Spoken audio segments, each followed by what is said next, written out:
that has gotten a significant amount of wealth knows this truth. Why getting wealthy and staying wealthy are two completely different skills, and why most people finally get rich and end up losing everything. Most people believe that if you are smart enough, or if you are driven enough, if you have much motivation and adrenaline push, you will get rich. Once you get rich, you automatically stay rich forever. Nothing can be further from the truth. They assume the same ambition, optimism, and risk taking that built the fortune will naturally protect it. You are in for a rude shock. That is completely wrong. The same traits that help you build wealth, big vision, optimism, boldness, taking risk, are often the exact ones that destroys you later. Getting rich requires risk and optimism. Staying rich requires fear, humility, and paranoia. Morgan Housel explained this brilliantly in The Psychology of Money. You can watch the summary that we have did on the book. You see it, winners of lotteries everywhere, athletes, crypto millionaires, even legendary investors who made hundreds of millions, boxers. You know one popular boxers, yes, you know him. He made millions and now he's something else. I've studied dozens of these cases. The patterns is brutal and consistent. Staying wealthy is far rarer than getting wealthy.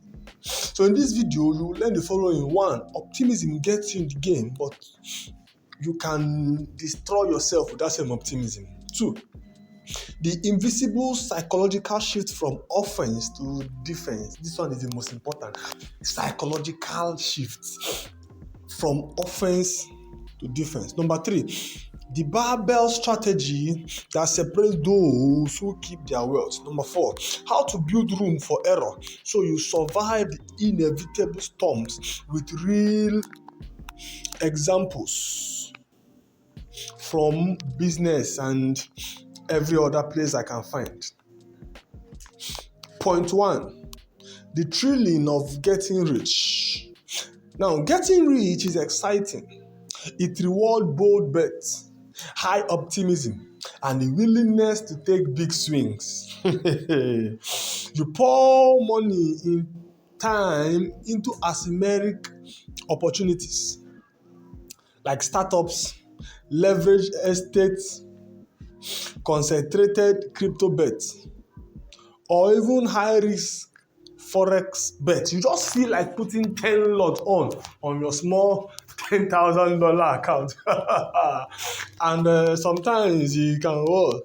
You understand? Yeah, that's the point. It works, but that same mindset that made you greedy and you want to make everything one day and it work, that same thing will also destroy you. Yes. If you think of early Bitcoin buyers in 2010,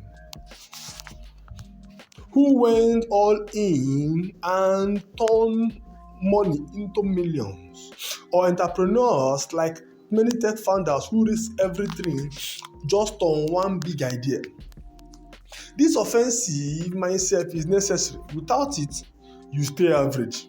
Optimism gets you in the game, but here is the problem. That same optimism becomes extremely dangerous once you actually have money. Point 2, the hidden conflict. Staying wealthy is boring by comparison. It's defensive, rooted in fear, frugality, humility, and constant preparations for things to go wrong. Many crypto traders who got rich in the 2021 bull run lost it all in the 2022 by keeping the same aggressive lifestyle. This one has happened to me. Like, clearly, that time I was trading, yes, it was Solana, yes. And because the market was rising, I was just increasing lots. I set my position size to, in crypto, there's what is called the isolated and uh, the other one is the open trade, and the other one is the isolated margin. So the isolated, you can only put a portion of your money in this thing, but in the other free one, even if you put a portion of money, if your trade is going down, they will be removing it from your main account. So I use the other one so that if the thing is now going up, I'll now use one that is going up to now start taking extra trade, so that as it's going up, money is making, you understand? And it worked for some time. It worked until bam, I woke up in the morning. My crypto portfolio is down 91%. I almost cried.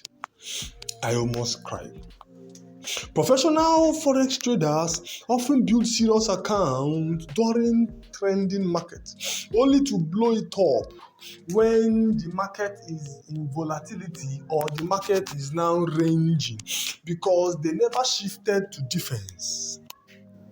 Athletes like Mike Tyson or MC Hammer made tens of millions but went bankrupt because they never stopped living the high-risk, high-spending lifestyle that got them there. Even some venture capitalists who crushed it in early wins later lost big, not by dialing back their risk after success. This is why so many make it, eventually don't stay made. They never make the psychological shift from offense to defense. Survival matters more than brilliance once you have wealth. And here is what makes it even harder.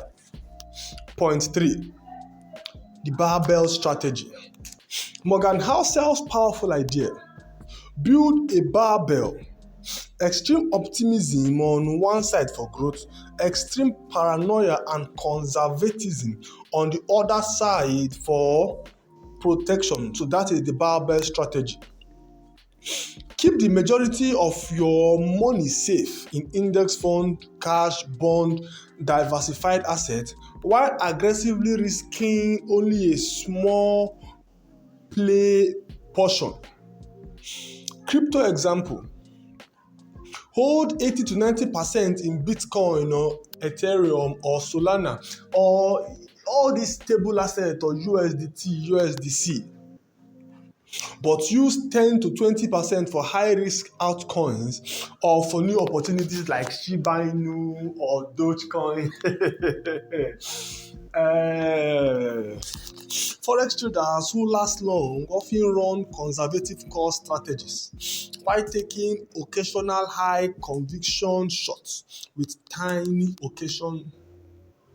Warren Buffett style investment is boring, is diversified, is core portfolio, and these things are what have made him the greatest investor in our time. This thing, it lets you keep the thrill while getting the protection you have built. You get the best of both personalities instead of letting one destroy the other. But none of this works if you ignore the most important concept. Point 4. Create room for error. Now, room for error means never taking any risk that can wipe you out. That is how many forex traders blow account. They bet their entire account on a particular trade. No matter how good the opportunity looks. Don't put 50% or more of your net worth into one crypto coin or a single forex trade, no matter how convinced you are. Avoid massive leverage that can lead to margin calls during crashes. This thing is both common in the financial market. Don't tie your lifestyle expenses directly to a volatile income.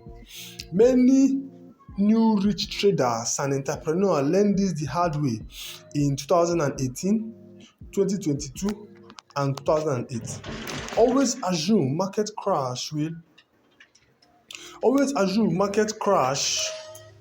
will always be rich.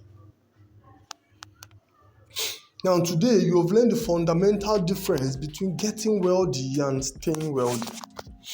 Getting rich reward optimism, risk and big bets. Staying rich reward fear, humility and room for error, and the barbell strategy. The same traits that build wealth can destroy it if you don't shift from offense to defense. Before this video, you might have thought that once you make it big, you will become big forever. Now you understand that making it is only half the battle, and the second half is actually harder and more important. Start building your defense today, because the game doesn't end when you are rich. That is when the game actually begins. The people who stay well, they aren't luckier or smarter. They are just better at looking up and not blowing their account. Apply the barbell strategy this year. Protect majority of what you have while still letting a small portion chase the trail. Your future self and your family will thank you.